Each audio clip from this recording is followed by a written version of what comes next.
Welcome, everybody, to the next episode of the Sam Wise Yaboinski podcast.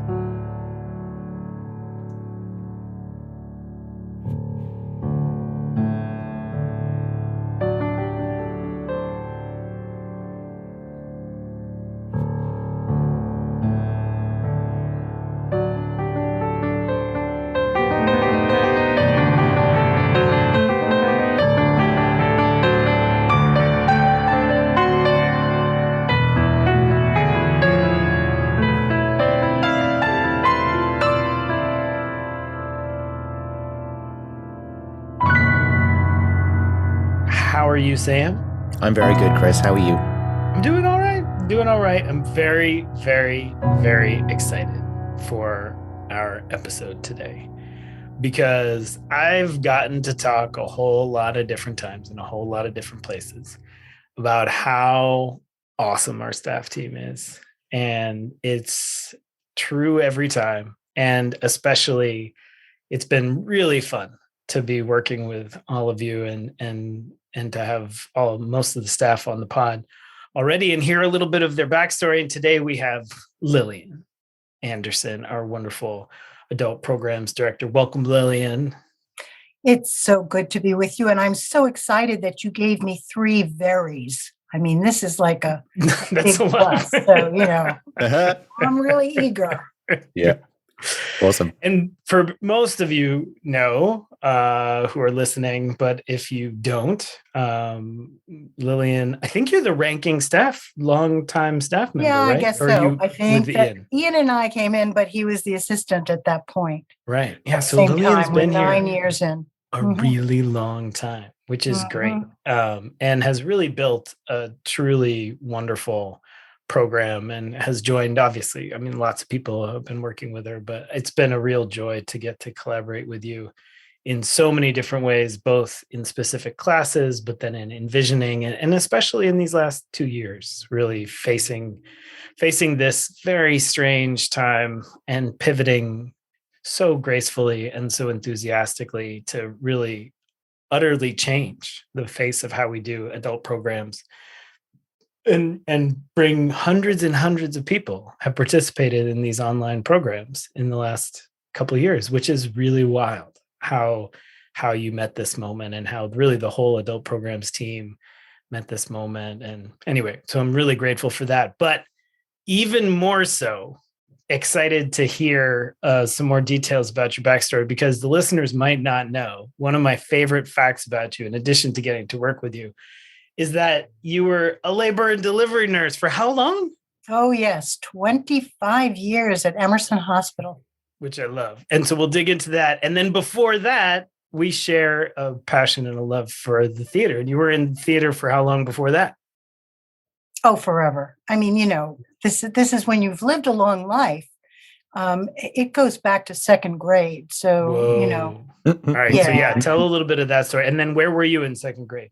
Oh, I was in the Bronx. That's where I grew up. And, that's an interesting thing because being in New England, you never really lose your sense of New York City. I mean, having been brought up in the Bronx. So yeah, it's been an interesting challenge to, I think what I would say, tone down the Bronx part of me. That's always there. It's always there. And, it's been very important to me. Theater has been, because I think what it does is it allows you to be different people.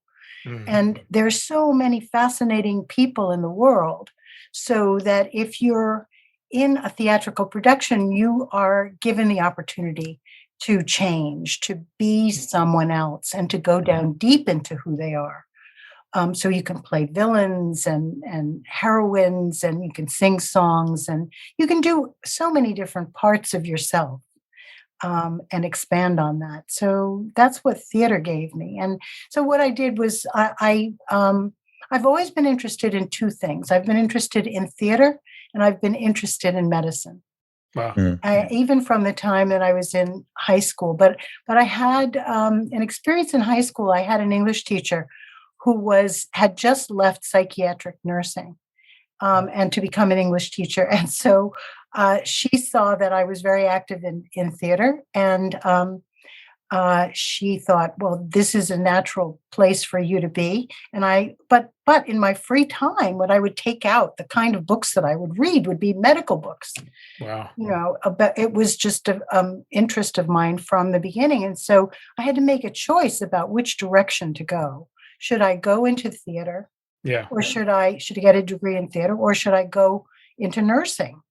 And she said, you really don't want to go into nursing. I think she was reflecting on how her own experiences, but she said, Right. you're way too emotional to be a nurse. So I took her advice. She was very important in my life. And I decided at that point that I would go down the path of theater. So I went to the University of Miami and majored in theater. And I've never regretted that, because I think what that gave me was an expansion of the universe into areas of the depth of literature and theatrical literature and the whole history of theater. And so I've loved that ever since. But I always knew that the other side of me, the side of the medical profession, had to come out at some point, and so it was just a matter of time. That's interesting. So what kind of work were you doing in the theater? What were you? Well, when I at the University of Miami, I had a work scholarship, so I was in the costume department, and there again I was mentored by a wonderful professor, Roberta Baker, who took me under her wing. And my mother had always sewn my clothes, but really before I got into the costume room, I never really knew anything about sewing, but it was really about working together to create these costumes. And her big motto was, nothing succeeds like excess. And I believe that was true for costumes, certainly, but I took that to mean, that's not a bad motto for the rest of your life. Why not do things really big instead of small? So that certainly has carried on in your adult programs. Yeah, work. I think it has. It's I guess I really I'm not a timid person. I take risk. And I think in order to go big, that's what you have to do. In order to you have to be willing to fail, and you have to take risks. So but anyway, so that I went through college that way, and I earned money and, helped to support myself. But when my undergraduate degree was over, I looked around and I said, well, what should I do? So, I had a choice. I could go on to graduate school, and thought I would, but I didn't do well on the GRE. So I happened to pass a notice about that the Arena Stage in Washington, D.C. was looking, the Ford Foundation had supported them in looking for interns. And so you had to apply, and it was a big deal. I mean, they flew you to Washington, D.C. for an audition, because it wasn't just about a technical work. It was, you had to be both in their children's theater company and act, and then you also had to support their main stage shows by being a technical person in one way or another. Well, clearly I could be in the costume room, and I could perform. And so, yeah, that was a big deal, auditioning and singing. And it was their children's theater was just beginning, and it was very exciting. So we were doing The Wind in the Willows, and I played Chief Weasel. And had Chief this Weasel. great That's song. awesome. Yeah, it was, and it was a great company. And so it was a lot of fun. And I met my future husband. So, he was one of the interns as well. But what we decided was very interesting, because being in professional theater was a good reality check, because you could look around and see the lives of those professional actors and think, do I want to do that? Do I really want to spend my time all the time doing nothing but theater? because you had one day off a week, and that was Monday. You got to do your laundry. Maybe you went to the movies. You couldn't go to see other theaters because they were all closed on Monday. So, there was nothing you could do. And I think we both felt that theater might not be the best place to live your life and grow a family. So we didn't stay on as interns. We got married, and then we decided that we would move. My ex-husband decided to go to Columbia for architecture, and so we moved to New York City. Wow. And that's what we did for those 4 years. Did you move back to the Bronx, or were you? No, actually, we were in Manhattan. Okay. And but then I also went back to school. I decided to go to Hunter College to get an advanced degree in speech and theater, which I did. And then after 2 years of that, I got a job. I got a job on Long Island for 1 year to actually teach speech and theater. Up until that time, I had been employed in the New York City public school systems teaching things like English as a second language, which I knew nothing about. But on that last year that we were there, I got to teach actually in a field that I knew something about. And so that was very interesting in a community college on Long Island. But it taught me. I looked around and I saw the other teachers that were there, and I said, boy, I certainly do not fit in here. I am never going to be a good teacher. When I looked at what the other people who were really good teachers, who they were, they seemed to know all the answers, and I barely knew the questions to ask. So I had that moment of awakening that, you think this is not the career for me. And so that was very helpful. And so we moved at that point to Concord, and where I've been ever since. I mean, I've been here in Concord since 1972. Wow. Before we get into the labor and delivery nursing, I think the other fascinating thing to me about the theater and working with you now is you have just this natural collaborative, bent, where almost all the time, certainly on the staff team, but also with your committee and all the different projects we've worked on, which really feels a lot like creating a play, because unless it's the very few times if it's just a one person thing, but really and even one person thing, there's a whole crew making it happen, right? So it feels like so much of the way that you work now is informed by that kind of creative process that you were steeped in for so long.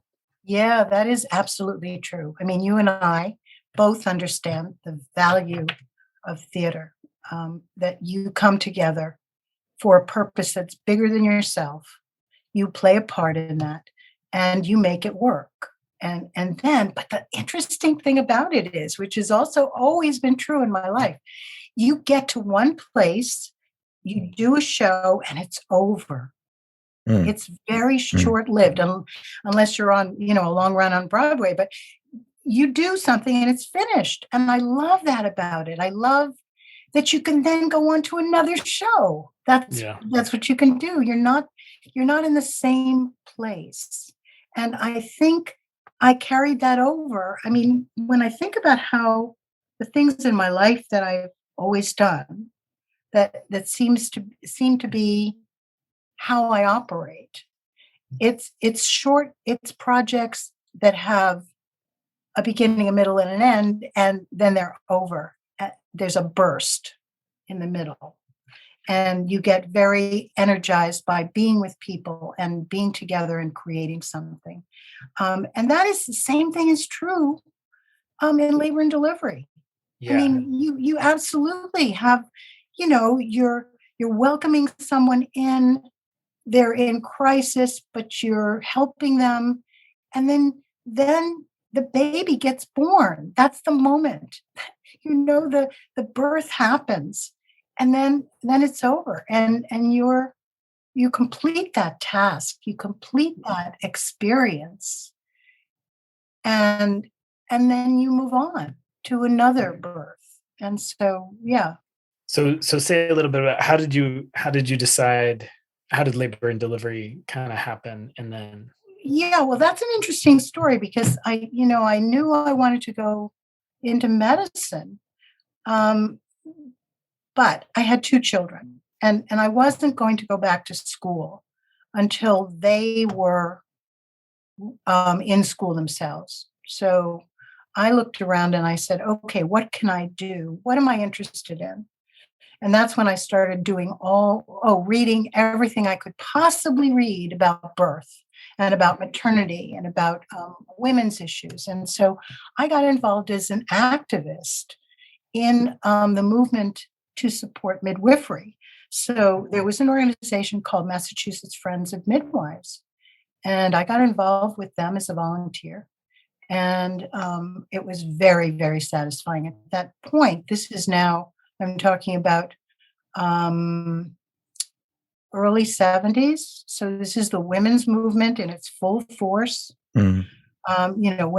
Women's health was really in the forefront, and this organization was very important in helping, the cause of midwifery to come to the fore. I mean, if you start thinking about all the obstacles that were put in the path of people who wanted, midwives next to them and being with them for birth, and having to overcome all of that in the early 70s.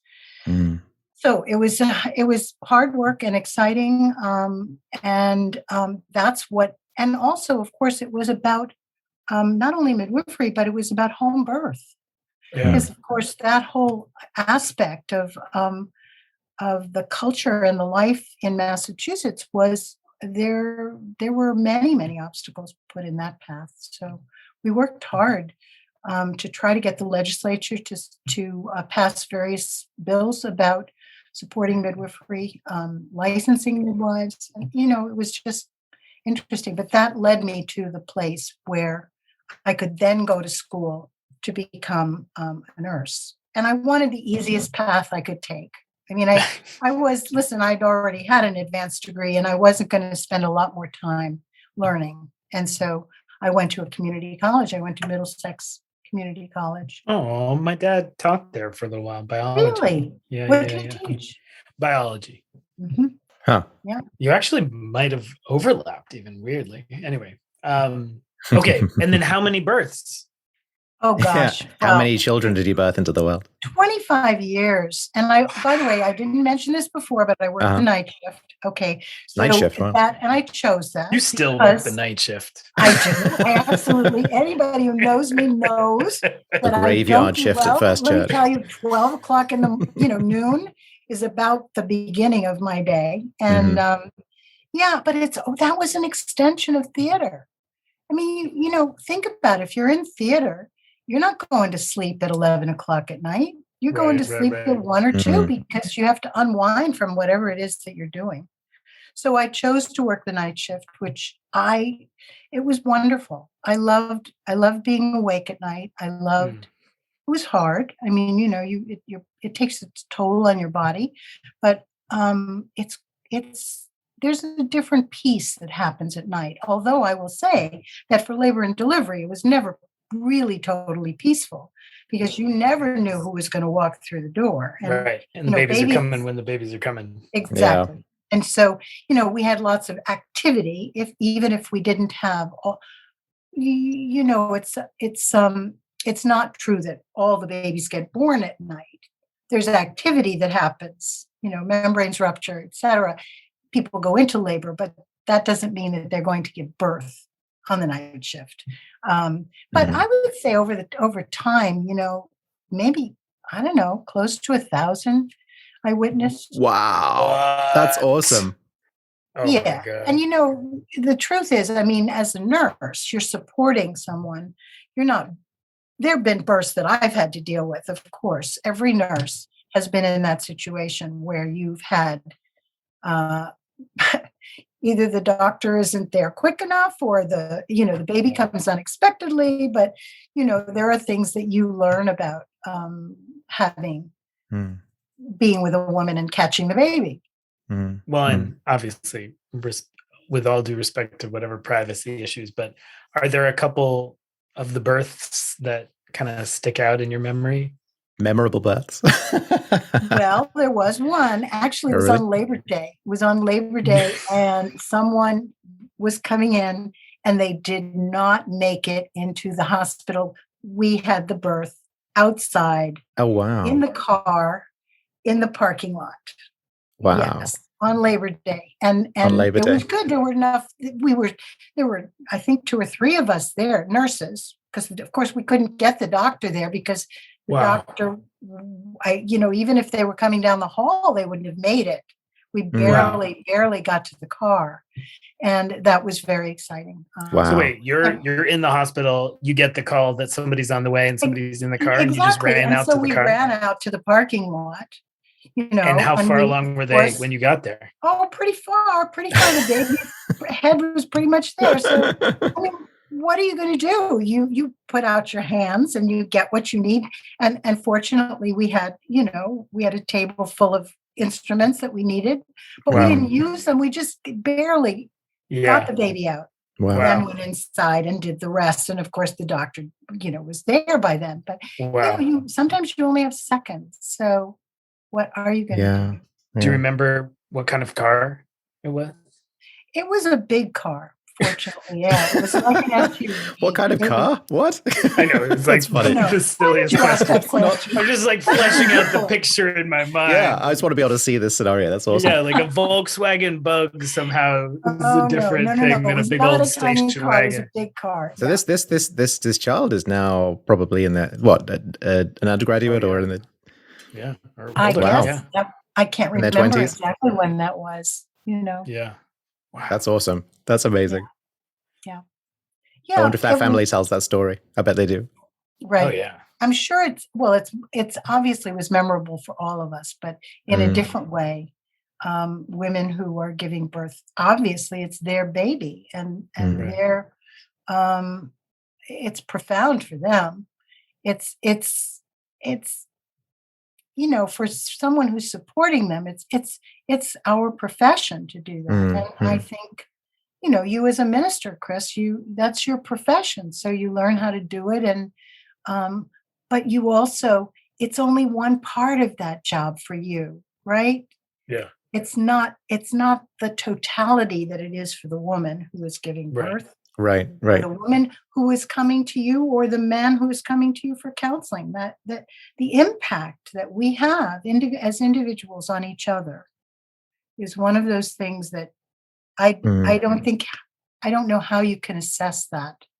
But I wonder too, like, it must have been an important thing for you each time. I mean, still 1,000 babies, but even the 1,000th, was this a moving experience for you, instead of helping and you being into the world? Or Oh, well, yes, of course, but, and it's a big but.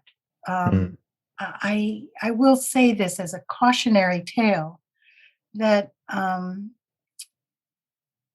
it's not always optimum. It's not always the optimal experience that it could be, because the hospital isn't the greatest place to have babies for spiritual connection. It just isn't. There are, I'm sure things have changed since I was there, but you in order to give it that moment, its due, and not medicalize it, takes a lot of energy and thought and planning, and authority, ability to control, that we don't have. The medical profession takes over. The hospital has a routine. You have procedures and protocols, and they get in the way a lot of what that moment could be, which is why, the balancing act between where is the right place for a baby to be born is a big question. And who controls it, and how much control do they have over that process? So it wasn't always a satisfying experience because of that. Because of that, you had to confront that. And your role as a nurse, you didn't have the authority, you didn't have the control. Yeah. So, And so then when did you know that you were done? oh, this was a gradual process. I mean, over time, I think I learned, just like I did with teaching. And you look at your colleagues and you say, wow, they really are great nurses. I'm Mm. not a great nurse. This is not, and this is where theater comes in. You can pretend. I can pretend to be a good nurse. I can take that role and make it into something, but it isn't truly real. Mm. And you look at people who are real at what they do and Yeah. have authenticity. Yeah. And then you say, is that me? Well, that's what I did. I looked around and I said, uh-oh, I'm pretending here. Wow. I mean, I know what I'm doing, but I'm really not grounded in that sense of this is where I should be. So that's why I am so blessed to be where I am right now, because this is where I should be, doing the work I'm doing at First Church.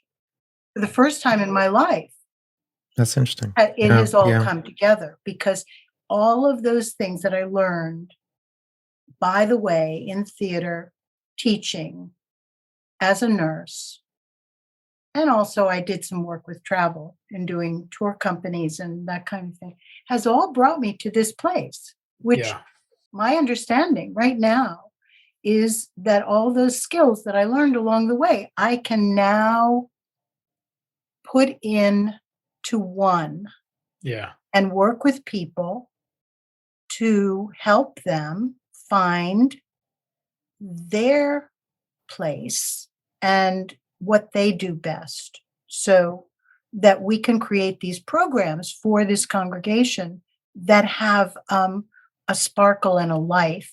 But it's because of the people. It's because of the gifts of the members of the congregation that this is happening. It's not me.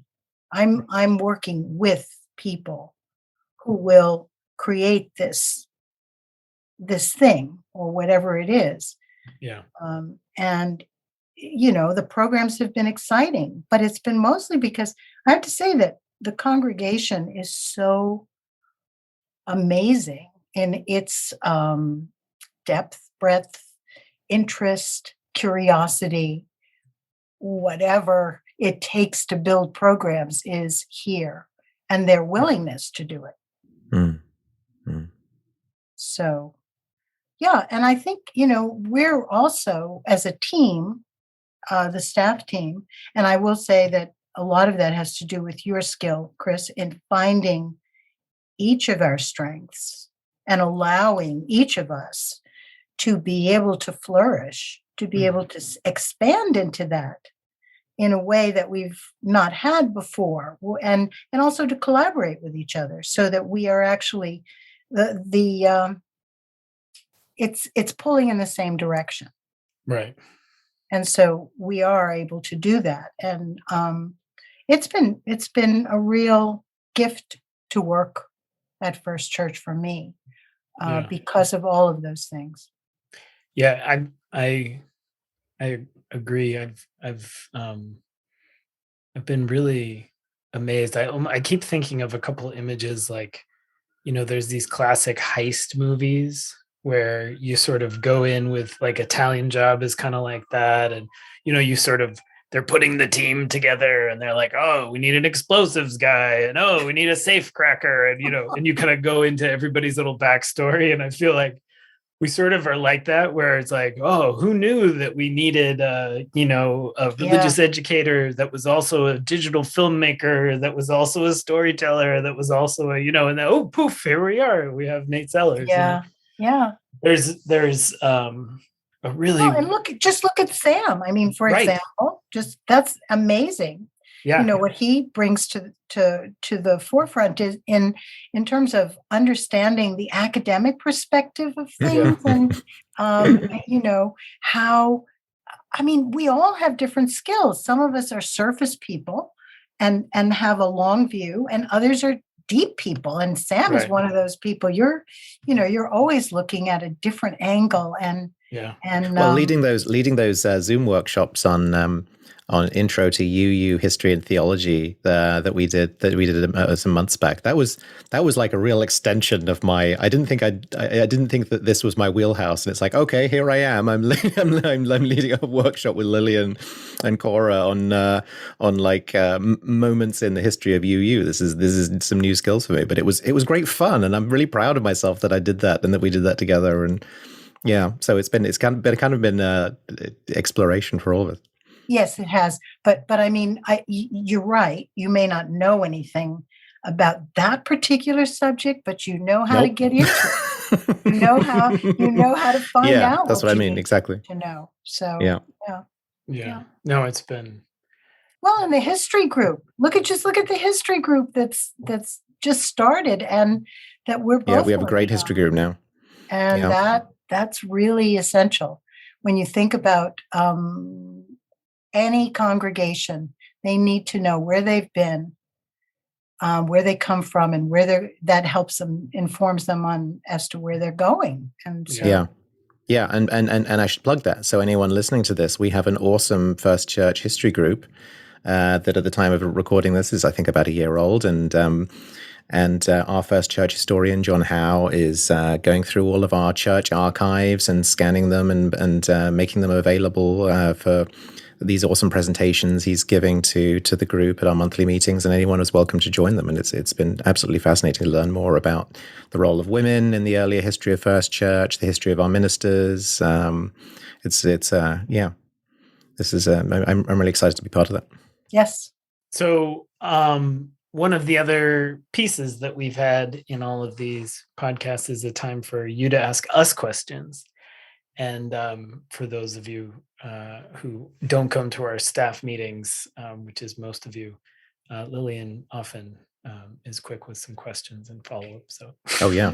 Well, I guess, Chris, I'd ask you, what do you think your theatrical background has given you in terms of being a minister? Yeah, that's a good one.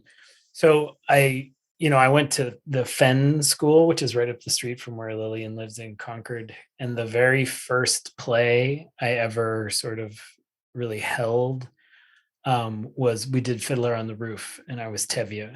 And it was the first time I had a beard. They put on a little prosthetic beard. I must have been in 9th grade. I was like a little 14-year-old with the beard, and I looked basically exactly like I do now because I had it was like a little gray like my beard is now. Anyway, but so I think that experience of helping to shape and hold the transformational experience for people, but also leading, like we were saying before, being a part of a collaborative whole, and having that. I think of so many plays where backstage we would circle up with people and we would all hold hands and close our eyes and do the little counting game thing where you kind of count up to like however many people there are with your eyes closed. And you're just sort of, you get into this place of synergy with a team of people that you're working on a play with. And I think that's been a big piece of what I've, sought to create in all of the different teams and all of the different contexts in which I've served, is to kind of cultivate that sort of team, but certainly also storytelling and preaching. That's just such a huge part of what I do, and that is just from that moment in that play on. It was many years of plays and musicals and all sorts of stuff all through high school and into college. And then pretty much when I started working in churches and going to seminary, I've done a couple plays since then, but really mostly worship has been my focus. So yeah. So, and of course, Chris and I have talked about this because I played Yenta in the production of Fiddler on the Roof that the Concord Players did. So we have a common history. And I will say that I have learned much of what I know about history is from the theatrical production. So it can be less than accurate, actually. Right. So, but I just wonder what's the hardest part of ministry for you? Oh, Lillian, bringing the heat. Yeah.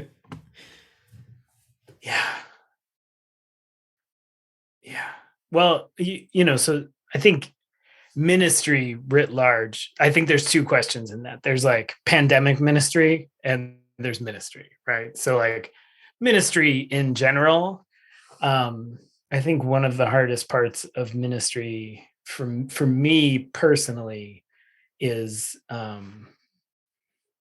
knowing that what I'm bringing is enough,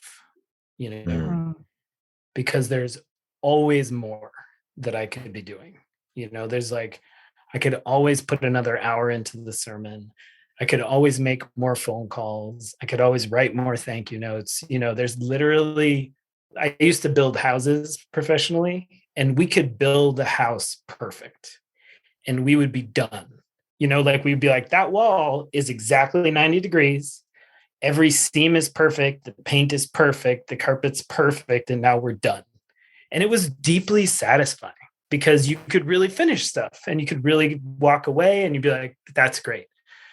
I think I love ministry and I love building churches and I love worship and I love all the different parts of my job. And literally every single thing I do, I could do better, So there's a discipline in both knowing my limits, but also internally trusting that what I am and what I bring and what I do is enough. Mm-hmm. And that's only been exacerbated by the pandemic because, the crisis has just been so deep and the need has just been so wide and so many people are just moving through such a hard time that it's only exacerbates the fact that there's always more, right? Like there's always more. Like Ukraine right now, there's always more that I could do, that we could do. So having the structures, that we work really hard on as a team of being really strategic and intentional about projects that we're focusing on at a given time and then completing things and putting them down. And, I work really hard to cultivate a schedule where I have some time off and time down and time. Lucky I have my 3 little kids right now who really, all want, me around, all want time with me. So that's a helpful draw away from work too. But yeah, I think that's been the hardest. Yeah. Yeah. A lot of the tasks I love, like I love writing, I love worship, I love working with people, I love meeting with people, I love getting to know new people. Like so much of it is really a joy. The vast majority of it is a joy, and that almost makes it harder. Yeah. Yeah. But it is really important, I think, for all of us to find something that brings us away from our job to some other place where we can recharge our batteries, and so you can go fishing. And finally, we get to the fishing. Yeah, and great. I'm ready. I love snorkeling. I used to be a diver, and those are things that you were a diver. I didn't know this. Oh yeah, wow. I was a scuba diver. Yeah, That's that was cool. a big part of my life for many years. Where? Years. In the Caribbean. I am, a warm water diver. I never would go in the water in New England, but that's a world, that is apart, and that is so incredibly beautiful, and that I didn't have any idea existed until I put a mask and snorkel on and looked down and was in the water where I could do that. And it opened up great experiences for me. And I'm sad that I can't do diving anymore, but I still love snorkeling. It's just, you get to the end of your life and you're saying, there's a 40-pound tank on my back, and I'm not sure that my back can manage that anymore. So that's a lot. Yeah. But yeah. And I know that Mark Rosenstein is going off to experience that, and I can do that vicariously by looking at his pictures. And I've never. How do you say this? I've never dove. No, I've never dived. I've never done it. I'm jealous. Scuba I really want to try it. Yeah. Scuba diving. I want to do it. I want to go to the Caribbean and do it. Well, you can do it. You're young. You're healthy. You can do it. Yeah, absolutely. I'm a little scared of sharks, but the other day, recently, I was watching a YouTube video of a shark that washed up on the shore of Cape Cod, and this generous guy is like pouring water on it to make sure it's okay, and it's like lashing around on the sand, and they tie a string around its tail and pull it back into the sea. And I'm like, oh, on the one hand, I'm like, oh, that cute shark, they rescued it. On the other hand, I'm like, I'm never going in that water. No way! I saw that guy's teeth. Well, it's their environment, and they don't want to have any part of you. If you leave them alone, really, they will leave you alone. I don't know. He looks hungry. Okay. Well, I think he has better fish to eat than you. So yeah, it's great. So that's awesome. Well, that's great, and I can't say enough. Thank you for everything you've done, especially in these last 2 years. When over and over again, as people are coming back into physical proximity, so many people are, so grateful for everything we did. And it's really only, like we were saying all along in this chat, it's the whole team and everything we've done together.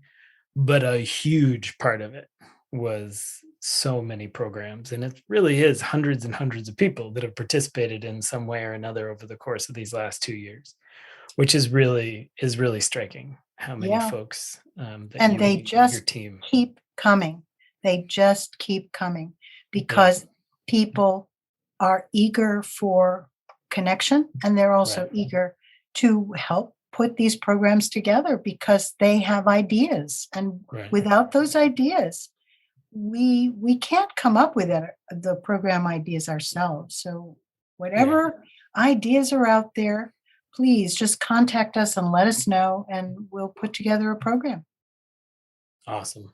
Well, thank you so much. And as always, thank you, Sam. And thank you, everybody, for listening. We'll have more of season 2 coming your way. And do please check out, hopefully you saw the wonderful picture of Lillian from back in the day. We have these great new little tradition of having some old pictures of everybody along with the podcast announcements. So, and as always, reach out if there's any way that any of us can be of support. And if you have any questions you'd like us to talk about, you can email minister@uubelmont.org. And thanks for listening, and we'll see you real soon. This was really fun. Thanks, Lillian. Thanks, Chris. It was a great pleasure. Thank you.